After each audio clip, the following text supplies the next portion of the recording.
kurmanya banyak banget. Nah, kurma yang biasa kita makan di rumah, salah satunya dari sini nih. Kurma-kurma kering yang baru dipanen dari kebun harus langsung disortir. Pilih yang bentuknya paling bagus dan ukurannya sesuai standar. Ada banyak jenis kurma yang dikemas di sini.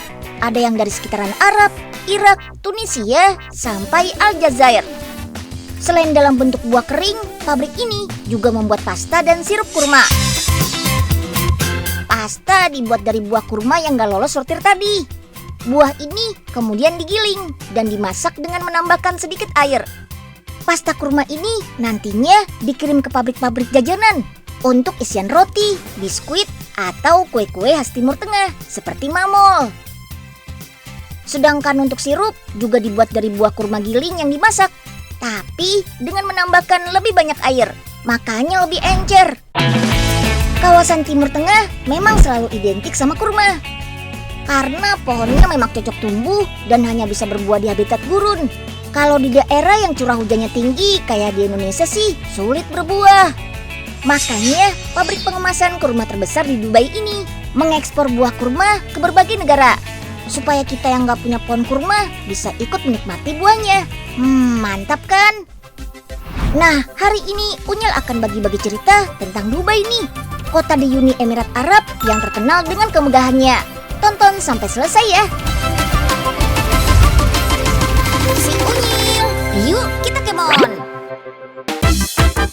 Ini dia Dubai. Wah, siapa sangka kawasan paling modern di pesisir Arab ini dulunya hanya kampung nelayan kecil loh.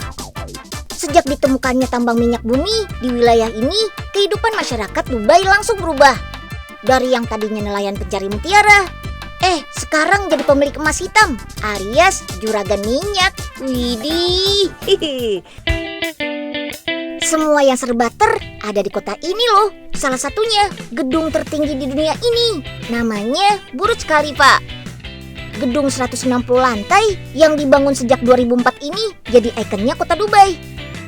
Kalau dibuat perbandingan, ketinggian gedung ini setara 3 tumpuk menara Eiffel di Paris. Dan kalau dibandingin Monas, ya sekitar 8 tumpuk lah. Oh iya, kita juga bisa kok naik ke atas gedung ini untuk menikmati pemandangan. Lift berkecepatan tinggi akan membawa kita naik hingga ke lantai 120-an. Gak sampai 5 menit kok. Tuh, indah kan pemandangannya kalau dari atas begini. Welcome to Dubai. Selain gedung tertinggi, Dubai juga punya taman bunga terbesar di dunia loh. Namanya Miracle Garden. Luasnya sekitar 8 kali lapangan bola. Dan ini satu-satunya taman bunga di Dubai loh. Butuh 7.000 liter air setiap hari untuk mengairi taman di tengah gurun begini. Infonya sih ada 45 juta jenis bunga yang ditumbuhkan di sini. Dan itu butuh biaya sekitar 40 juta dirham loh, atau setara 150 miliar rupiah. Oh iya, di musim panas sih taman bunga ini ditutup ya. Soalnya orang-orang Dubai pada malas main ke taman, takut gosong. Kalau yang ini Butterfly Garden alias Taman Kupu-Kupu. Lokasinya masih di sekitaran taman bunga kok. Di sini kita bisa melihat aneka macam jenis kupu-kupu. Gak usah ditanya deh, sudah pasti ini taman kupu-kupu terbesar di dunia. Infonya nih, ada 15.000 jenis kupu-kupu di taman ini. Gak cuma yang masih hidup saja, kupu-kupu yang sudah diawetkan pun ada koleksinya. Lengkap banget nih pokoknya. Ada taman bunga, ada kupu-kupunya juga. Sekarang kita kenalan sama kulinernya Dubai yuk. Seperti masyarakat Arab pada umumnya, orang-orang di sini juga suka roti dan daging. Kalau di Indonesia sih disebutnya kebab ya. Tapi kalau di Dubai dibilangnya shawarma. Daging kambing, sapi atau kalkun diiris tipis, lalu ditumpuk di atas roti dengan tambahan sayur dan saus. Rasanya maknyus. Roti ala Timur Tengah kayak gini beda sama roti di tempat kita. Orang-orang menyebutnya roti kubus atau roti pita. Bentuknya lebih tipis dan lebar. Jadinya mudah digulung dan diberi isian. Untuk mendapatkan bentuk kayak gini, prosesnya cukup unik loh. Adonan terigu dan air dicetak bulat-bulat, lalu dipipihkan sampai tipis banget. Tanpa tersentuh tangan, adonan roti langsung dibawa ke mesin pembakaran. Nah, di sini nih uniknya. Suhu pembakarannya mencapai 600 derajat Celcius loh. Hanya dalam waktu 10 detik, adonan tipis yang melewatinya langsung mengembang, membentuk rongga udara di dalamnya, lalu matang seketika. Keren! Setelah didinginkan, roti akan kempes, jadi lebih lembut dan elastis. Meski tahan sampai 3 hari, tapi roti-roti ini selalu habis terjual dalam sehari. Gak cuma di Dubai saja, orang-orang di Abu Dhabi, Kuwait, bahkan Lebanon juga makan roti dari sini loh. Orang-orang Timur Tengah memang menjadikan roti sebagai makanan pokok. Daripada harus membuatnya sendiri di rumah, mereka lebih senang membelinya dari pabrik kayak gini nih. Wah, praktis kan?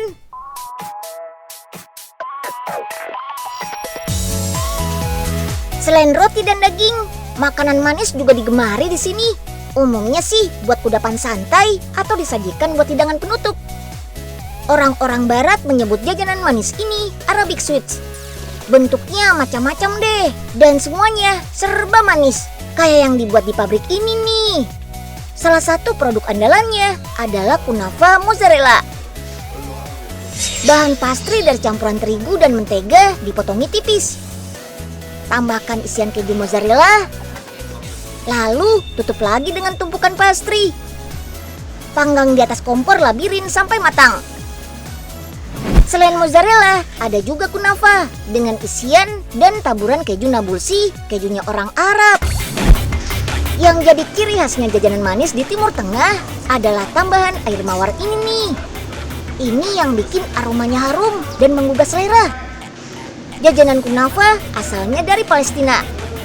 Masyarakat Arab di sana biasa menyajikan kunafa saat merayakan kebahagiaan bersama, terutama pas hari raya. Terus katanya nih, kunafa itu lebih enak kalau yang membuatnya laki-laki loh. Wah, pantas saja ya karyawan di pabrik ini laki-laki semua.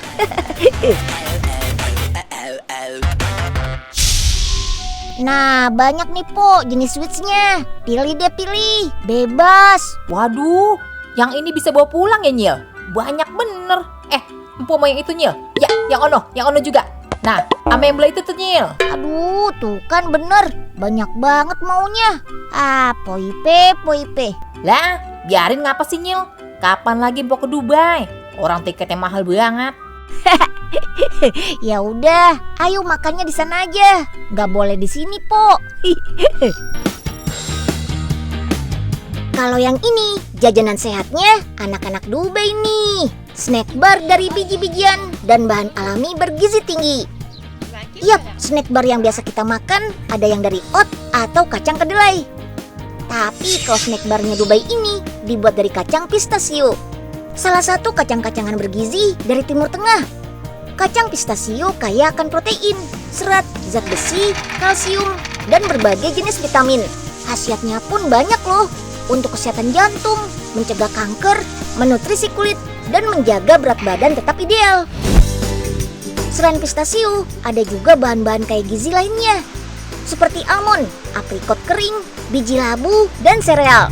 Semuanya dicampur dan dimasak. Setelah itu tinggal dipotong-potong deh. Ada 5 rasa snack bar yang dibuat di pabrik ini, yaitu aprikot, wijen karamel, kacang-kacangan, buah-buahan, dan rasa kurma. Semuanya dari bahan-bahan alami loh. Bahkan tanpa tambahan pewarna, perasa sintetis, maupun bahan pengawet. Snack bar ini jadi bukti kalau masyarakat Dubai juga sadar akan pentingnya menjaga kesehatan, yaitu dengan memilih jajanan sehat sekaligus halal. Mantap deh. Oh iya, Dubai adalah kota di Uni Emirat Arab yang 60% warganya berusia muda loh. Rata-rata masih di bawah 35 tahun. Yuk kita kemon. Gurun pasir selalu identik dengan hewan yang satu ini, unta. Selain jadi kendaraan hidup, hewan ternak ini juga bisa dikonsumsi daging dan susunya. Bahkan makanan dan minuman serba unta saat ini makin ngetren loh di Dubai. Meski serba modern, masyarakat Dubai tidak bisa lepas dari tradisi mengkonsumsi susu unta. Nah, pabrik susu unta terbesar di Dubai ini punya lahan peternakan yang dihuni 5.000 ekor unta jenis dromedari, jenis unta berpunuk satu penghasil susu. Setiap hari, unta-unta ini mampu menghasilkan 20 liter susu yang proses pemerahannya sudah serba modern. Lebih praktis dan higienis deh. Susu yang terkumpul selanjutnya diproses pasteurisasi supaya steril.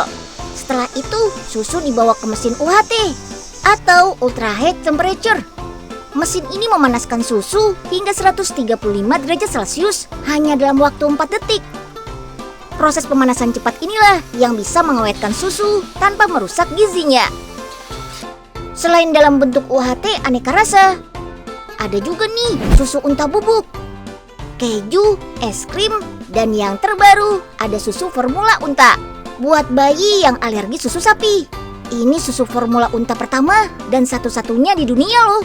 Cuma Dubai yang bisa. Kandungan vitamin, mineral, dan imunoglobin susu unta jauh lebih tinggi dibandingkan susu sapi. Wah, pantas deh kalau susu unta banyak diminati. Gak cuma di Dubai saja, masyarakat di Eropa juga mulai mengimpor susu unta dari sini loh. Hebat kan? Uniknya lagi, susu unta gak cuma sehat diminum saja, tapi juga berkhasiat buat kecantikan. Karena itulah pabrik ini membuat sabun kecantikan dari susu unta.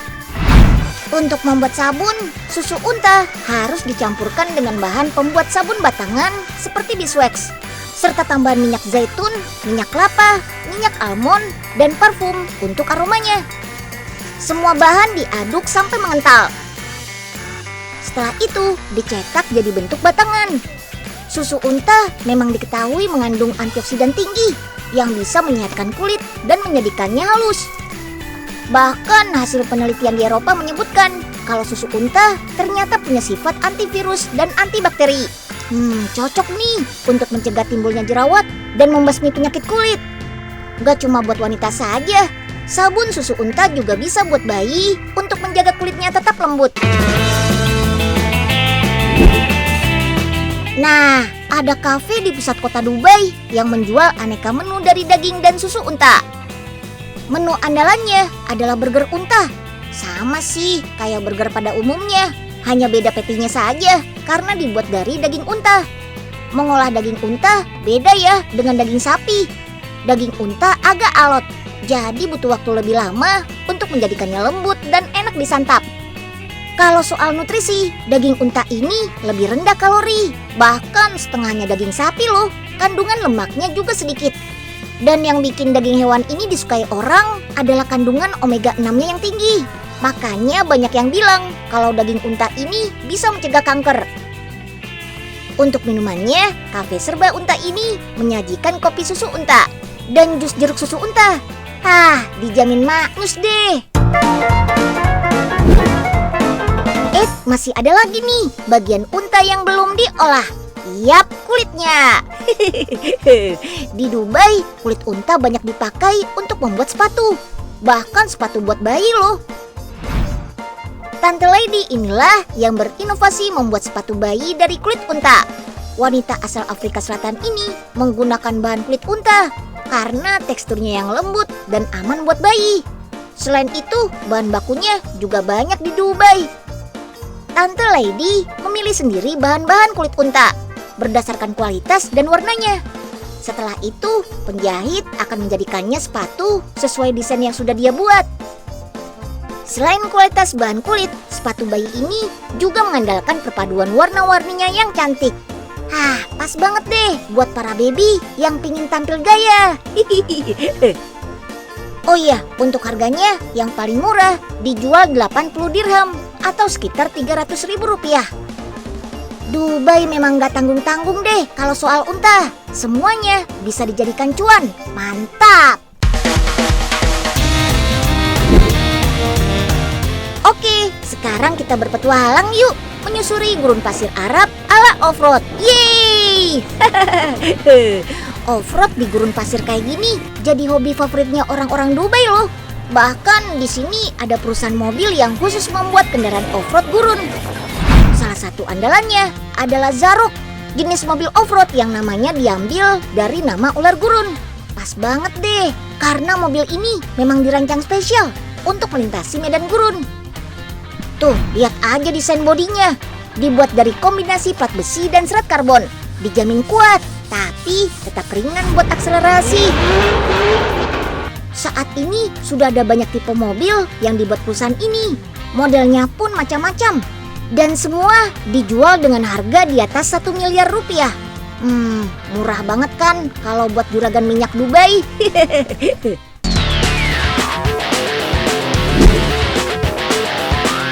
Hobi kebut-kebutan gak cuma di padang pasir saja. Di jalanan kota Dubai juga bisa nih pakai mobil sport ala sultan. Di Dubai jangan heran ya kalau kita sering nemu mobil sport mewah kayak gini. Bukan buatan Italia atau Inggris loh. Dubai juga punya mobil sport sendiri yang gak kalah mewah. Mobil ini pertama kali dibuat di Lebanon, tapi kemudian dibawa ke Dubai. Dan jadi mobil buatan Timur Tengah yang harganya termahal ketiga di dunia. Tahu nggak harganya berapa? 40 miliar rupiah. Wow. Selain karena teknologinya, mobil ini dihargai mahal karena materialnya yang mewah. Mulai dari lampu mobil yang dihiasi berlian, sampai jok tempat duduknya yang dilapisi emas. Gak bisa parkir sembarangan deh kalau di Indonesia. Selain balapan, ada juga nih hobi lain yang digemari kaum mudanya Dubai.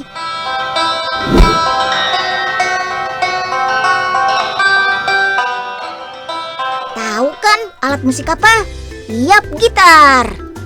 Tapi ada yang beda loh bentuk tabung suaranya nih. Gitar kotak ini dibuat dari limbah kayu dan kotak cerutu. Namanya Holland Rooster. Hasil kreativitasnya Om Basil nih, pembuat gitar handal dari Suriah. Om Basil mengumpulkan kotak cerutu bekasnya dari seluruh dunia loh. Untuk gagang gitarnya dibuat dari limbah kayu yang sudah tidak terpakai. Kayu-kayu ini digosok sampai halus. Lalu ditempel berlapis-lapis sampai didapatkan ketebalan yang diinginkan. Selain gagang, bagian headstock atau kepala gitar juga dibuat dari bahan kayu.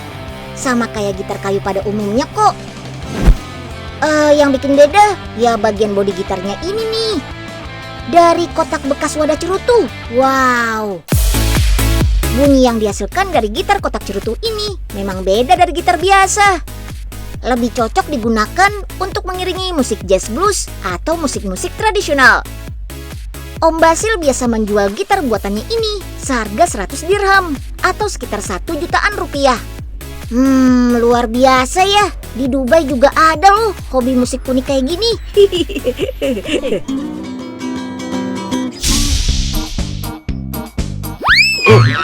Aduh.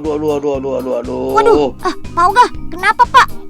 Ya, pasti kena kayu ya Pak. Aduh, Den. Ceritanya kan Pak Oga mau bantuin Kakang Basil, Den. Kenapa jadi ketiban gini?